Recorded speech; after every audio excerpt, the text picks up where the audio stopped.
Hello everybody and welcome to another edition of Inside Guns with your host, me, the Yankee Marshal. Today, I want to address a question I got during a live chat the other day. Someone in the chat asked me, why are there so many shills and sellouts in the gun community of YouTube? Why are there so many people that will say whatever they think you want to hear? They will always promote products, whether they're good or not.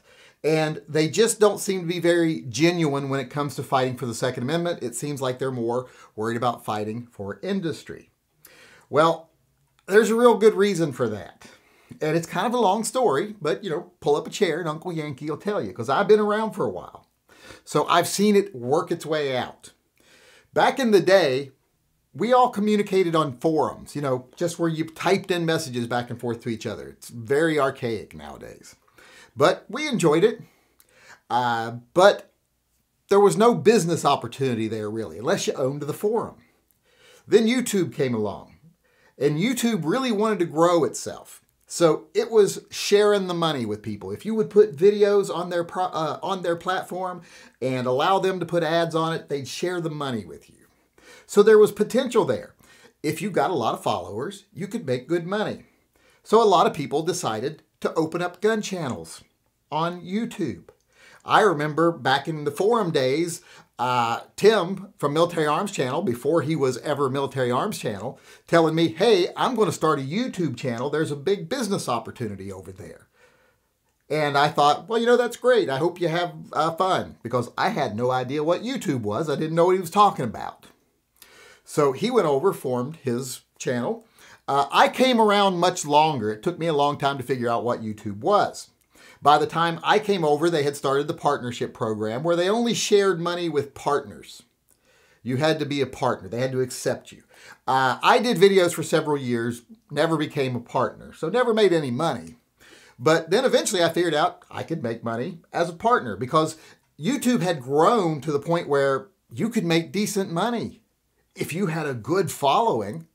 So a lot of channels over there on YouTube, over here I guess I should say on YouTube, they started getting good followings, making good money, and started investing more in their channels. They're like, well, if I've got 200,000 subs and I'm making decent money, if I get 500,000, I'll make even better money. If I get 1 million, I'll make even better money, which is how the model should work, actually. So they put money and time and investment. They hired cameramen, they hired editors, they did all kinds of things. They put money into their channels. And then around 2012, 2013, there was an explosion in the money. It got to where even if you had a moderate sized channel, you could make buck. You can make bank. You can make bucks or bank on YouTube with a gun channel. Any kind of channel, pretty much. The bigger channels were like makeup channels, shopping haul channels, prank channels, things like that. But gun channels were actually being very lucrative. So a lot of these channels grew even bigger. Some channels were content to stay small, but other ones, they wanted to capitalize on the business opportunity. You could get on here and say what you wanted to say. Not influenced by anyone. You could tell people what you thought about a product. You didn't have to kiss the NRA's ass. You could do whatever you wanted to do because you were being paid by the people who watched you seeing videos on your product. So you didn't have to toe a certain line. And that was awesome. But YouTube got woke after 2013 and decided that they didn't want everyone to share in the money. They kind of cut it off. I mean, even my channel was making, $300 or $400 a week at that time. And everyone knows I never even tried. So imagine what the big channels were making. Some of the big channels like Hickok were making over $1 million a year. And suddenly that went away. And if you notice after 2013, the money started to gradually go away for gun channels. Some of it went away very quickly. And they had to adjust. A lot of these bigger channels had invested, like I said, in cameramen, employees. Some of them had opened up businesses, offices for their channels. Some of them had gotten in debt, buying fancy cars and big houses because of that YouTube money that was rolling in, tens of thousands a month in a lot of their cases. And it just stopped. Or at least it trickled down to where it was next to nothing. Let's say some of the big channels that were making $10,000 a month, I've known some that I've talked to that were making $10,000 to $12,000 a month. It dropped to like $1,200 a month. They'd already adjusted their business plan, already adjusted their lifestyles to what they were making. It's like losing your high-paying job. So they had to think, do I give this up, go back to my day job? Because a lot of them had quit their day jobs. Tim quit his day job. 22 Plinkster quit his day job. I never quit my day job because I didn't have a day job. I was a welfare cheat part-time wet nurse. That was, unless you count that as a job. But some people quit their jobs and made YouTube their job, which is fine. That's how the platform was supposed to work. But then, like I said, they got woke and they didn't want everyone to be able to succeed, which was a really shitty thing from YouTube to do. And they started putting all these roadblocks in the way of gun channels to where they couldn't make money anymore. So like I said, these guys either had to walk away, fire their employees, or get day jobs again, or they had to turn to another source of revenue. They had to start getting sponsorship. They started having to do discount codes where they get a percentage back. They had to make deals with the NRA that they would promote the NRA and the NRA would give them money for every member they brought over. They had to find different forms of funding. It was no longer you can do what you want, you can say what you feel or what you think, and you still made money. Now you had to do what you were told, sell what you were told to sell, and say what you're told to say. And since you had to worry about your market walking away from you and not buying products if you tell them to because they don't respect you, you had to start thinking, what does my market want to hear? So a lot of people tempered their own opinions because they're like, oh, if they find out what I really think, they won't follow me.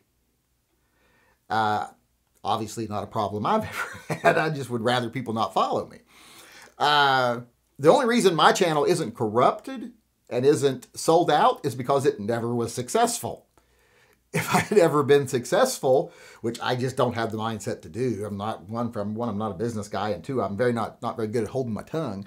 Had I been successful, I would have had to make that same decision. Luckily, I had stayed small. I had not worried about the money, and therefore I didn't have employees. I didn't have an exaggerated lifestyle or anything to support, so I didn't have to make a decision to sell out or disappear.